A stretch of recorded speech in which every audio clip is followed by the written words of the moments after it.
Estamos de volta com o primeiro bloco do programa Visão Política pela FGF-TV, canal Universitário 14 da NET e Rede Pública de Televisão Cearense. Para o assinante que ligou agora, o programa tem hoje como convidados os nossos colaboradores, debatedores, os professores Roberto Martins Rodrigues, Cândido Albuquerque e Rui Martinho Rodrigues. E vamos, obviamente, discutir, como não poderia deixar de fazê-lo, mais um aniversário da nossa Fortaleza Bela, em seus 283 anos.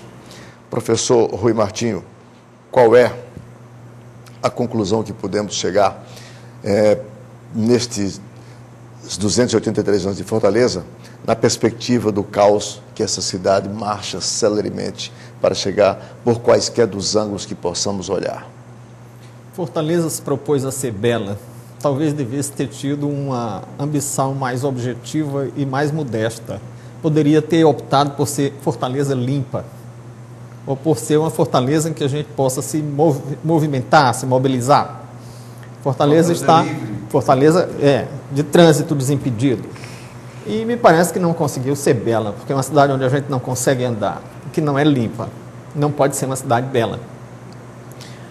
Talvez a curto prazo se possam tomar algumas medidas. O professor Roberto tem um elenco de medidas que ele vai sugerir para se melhorar a qualidade de vida de Fortaleza a custo zero e a curto prazo.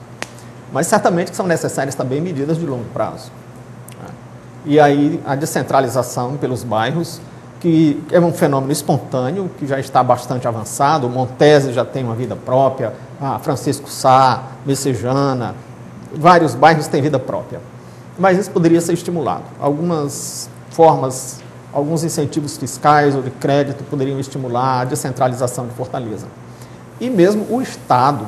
É estranho que no Brasil os estados federados todos tenham as cidades que têm sede, que são sede das capitais, hipertrofiadas. Cada estado sofre de macrocefalia, tem uma cabeça enorme e um estado pequeno. E o Ceará é um dos estados em que isso aconteceu de uma maneira mais extremada. O Ceará praticamente só tem Fortaleza. Juazeiro se conurbando ali com Crato. Eu não vejo conurbação ainda com Barbalha, embora se fale em Crajubá. Eu vejo o Juazeiro emendado com Crato, mas Barbalha tem uma boa distância. Está começando a ficar parecido com a cidade. E o resto, Sobral ficou bonitinho ultimamente, mas não tem uma massa crítica populacional para ser uma cidade. Você quer dizer que uma das características do estado do Ceará, a partir de Fortaleza, é criar cidades com esse desordenamento urbano, até houve um pequeno esforço dos anos 80 para cá, no sentido de fixar algumas indústrias em Sobral ou aqui perto em Horizonte, para evitar essa convergência toda sobre a capital. Sobre Fortaleza. Sobre Fortaleza. A descentralização do ensino superior talvez venha contribuir para isso também. Porque a classe média das cidades do interior toda vinha para Fortaleza para botar os filhos para estudar. Né?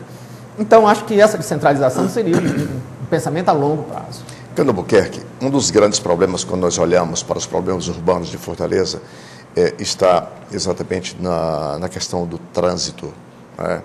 A cidade, na perspectiva do que disse o professor Rui Martinho, a cidade vai concentrando a sua parte cultural, econômica, numa única área, no caso aqui, centro, Aldeota, um pouco pelo bairro de Fátima, e isso faz com que a cidade enfrente problemas muito sérios do que se convencionou chamar na modernidade de mobilidade urbana. Por quê? O trânsito estrangula nos momentos de rush, como se diz, de pico. Por quê? Porque tudo se concentra, tudo converge para um único setor. Seja o comércio, a cultura, quer dizer, o trabalho, o lazer, tudo isso. Há 2 semanas, o vice-prefeito, o ex-vereador Tim Gomes, em boa hora, promoveu um seminário onde se discutiu exatamente a mobilidade urbana em Fortaleza e trouxe técnicos, inclusive, de fora para discutir isso.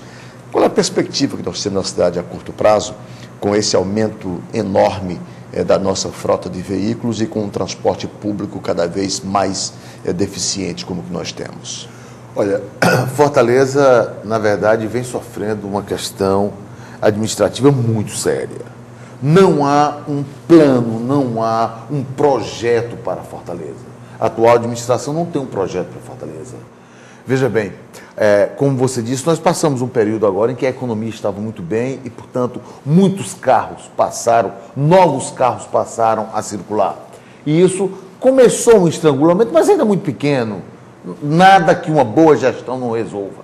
Ocorre, Arnaldo, que tem 2 pontos que precisam ser analisados com muito cuidado. O primeiro deles é o planejamento viário da cidade. É preciso que se pense aonde, que avenidas precisam ser alargadas, que novas vias precisam ser abertas, o que fazer com o transporte público. Eu não consigo entender como é que Fortaleza, com o clima que nós temos, as empresas de ônibus não são obrigadas a ter ônibus com ar-condicionado. Você vê no Rio de Janeiro, todos os ônibus têm ar refrigerado. Você me permite uma parte? Não só o ar refrigerado, como também a questão da superlotação. Ah, sim, o segundo ponto. Eu conheço uma pessoa que trabalha aqui na Dedé Brasil e sai do trabalho às 18 horas e só consegue pegar o ônibus Parajana, que é o único que transita por essa área, depois de 19h30. Porque eles não podem nem entrar. Roberto. Vai gente até na porta. Além disso, é preciso reestudar a questão dos horários. Eu tenho um amigo no Rio de Janeiro que é advogado, ele vai e volta para o trabalho, um trecho de metrô e de ônibus.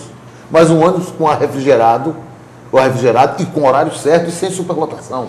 Então, são esses os problemas. Mas, além disso... O ônibus com ar refrigerado, eu devo só lhe dizer que isso vai incidir na chamada planilha de custo da tarifa de transporte e que hoje há uma política em curso em Fortaleza que é de baratear essa tarifa. Por quê? Porque o ar-condicionado no ônibus implica em maior gasto de combustível, maior gasto de combustível implicará lá no final, que esse é o principal item, na planilha de custo do transporte. Sem dúvida, Arnaldo. Tá? Sem dúvida, Arnaldo. Agora, então, o horário certo, se você vai ter... Se nós estamos... Não, eu não sou da prefeitura, não. O horário certo, se a prefeitura tem como meta manter a tarifa baixa, oferecendo um péssimo serviço, está tudo equivocado. É um fato de conta. Quer dizer, o horário certo não onera nada. Não onera nada. Manter horários, quer dizer, na hora do pico, aumenta o número de ônibus, depois diminui. E eu acho uma hipocrisia. E a priorização... manter a tarifa baixa, dando o sujeito de verdadeiras carroças, é preferível, até por respeito ao trabalhador, que se busque outras formas. Agora, Arnaldo, além do mais, ou seja, aumente-se o subsídio, né? Para faça lá o que ela quiser. Tarifa diferenciada. Tarifa diferenciada, faça lá o que quiser. Aliás, você elege um prefeito para pensar a cidade. Quais são as avenidas que precisam ser abertas? Que ruas precisam ser alargadas? Onde o trânsito precisa ser mudado? Ruas com sentido único. E 4 anos. Porque Juraci Magalhães, Justiça se faz, rasgou essa cidade. Fez muita avenida. Nós estamos há 4 anos, Arnaldo, sem se fazer uma única via que, de fato, venha desafogar o trânsito. E mais, Arnaldo, veja você o seguinte, qualquer pessoa que tem um problema de saúde hoje vai para o JF, porque nós não temos na periferia um hospital referência, o cara tem que ir para lá. Quem precisar de resolver um problema de IPTU, obrigatoriamente vai se deslocar do bairro para o centro. Ou seja, a cidade é mal planejada. Falta planejamento para a cidade. E o fórum? O fórum. Olha, eu acho o seguinte, está na hora da justiça também começar a pensar em criar foros regionais. Pô, daqui a pouco eu vou discutir justiça. São Paulo tem vários foros regionais. E nós temos já, Cândido, o exemplo dos juizados especiais. Mas eu acho que precisava criar foros regionais. Só um instante, eu não botei a justiça em discussão ainda, tá? Mas ela faz parte do contexto. Ela faz parte. A descentralização da cidade. Sem dúvida. Quando formos discutir poder judiciário, nós vamos entrar nessas questões. Eu quero descentralizar a discussão ainda nos problemas de Fortaleza, no que diz respeito à competência e autonomia política do município e que certamente não chega até o poder judiciário.